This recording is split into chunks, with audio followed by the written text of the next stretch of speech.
Hello again. I, uh, I was just looking over the last couple of videos I posted. It's another day where I'm kind of flooding the zone. Uh, I wanted to make a video actually recommending some movies made in the 80s, in part so I wouldn't make yet another video explaining what the fuck I'm doing in doing that, because I explained it almost verbatim the same way in two different videos, made like one day apart, because that's how memorable I am inside. Uh, um, And also, what use am I if I just sit around being funny and clever and don't recommend any movies? I ask you, but I already know the answer. So, the first thing on this list, the next thing on this list, uh, is the Forbidden Zone. And this is actually why I didn't want to let this go today, because I saw that Forbidden Zone was next on the list, and it was just a special place in my heart, even among special places in my heart, for the Elfman family project that is the incomparable, indescribable classic that is the Forbidden Zone. So you may or may not be familiar with an '80s new wave band named Oingo Boingo. I don't know that they ever had a remarkable runaway hit.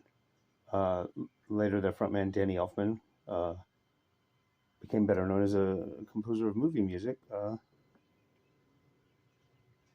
starting with the first couple of Tim Burton movies, most remarkably Batman.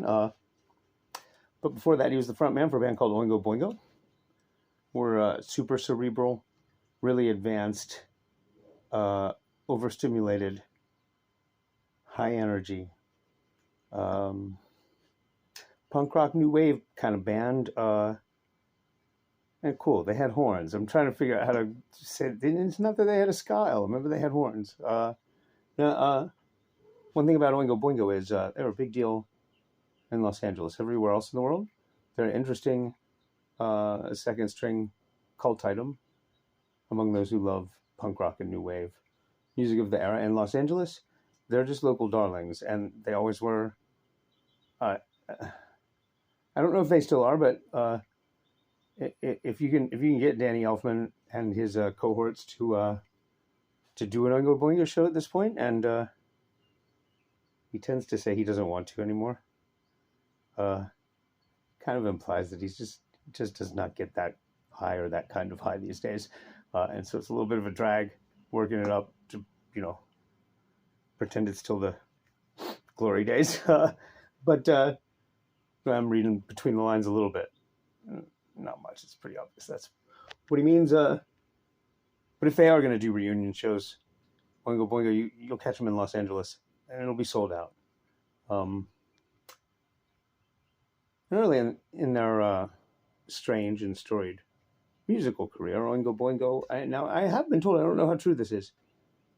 Yeah, I don't know that it is true that they formed Oingo Boingo specifically to score this oddball experimental psychedelic musical Forbidden Zone.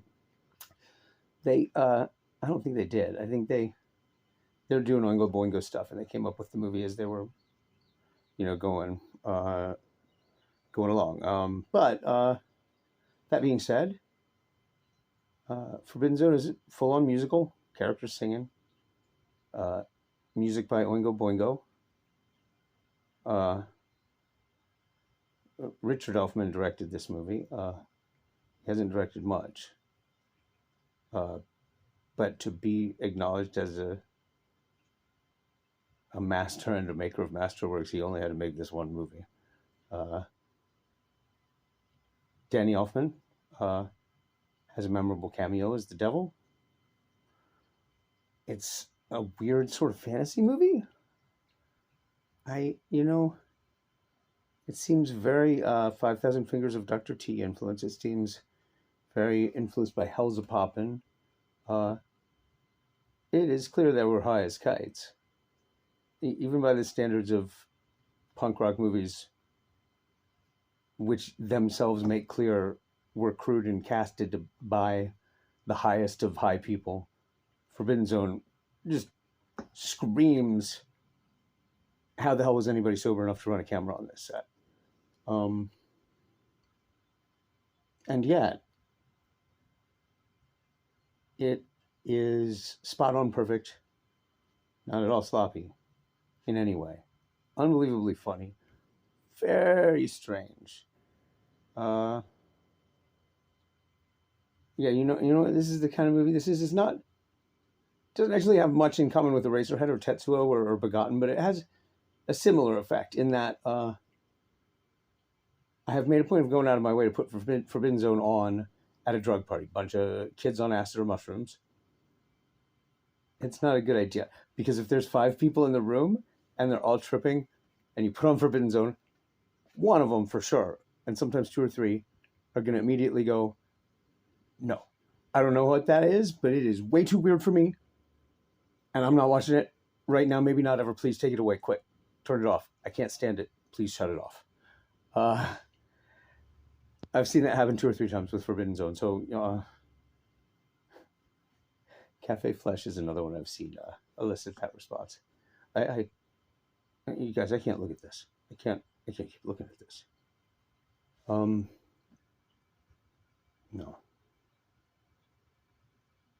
Yeah, you know what? I'm being a little mumbly. I've had a long day and I still got shit to do. I didn't know I had a mouthful of marbles until I started spitting them out while I was making this video. So I'm going to call it. I'm going to pull the plug short. Leave it at that. If you have not seen Forbidden Zone, God doesn't love you. And until you do, see Forbidden Zone, God will never love you. I'm not kidding.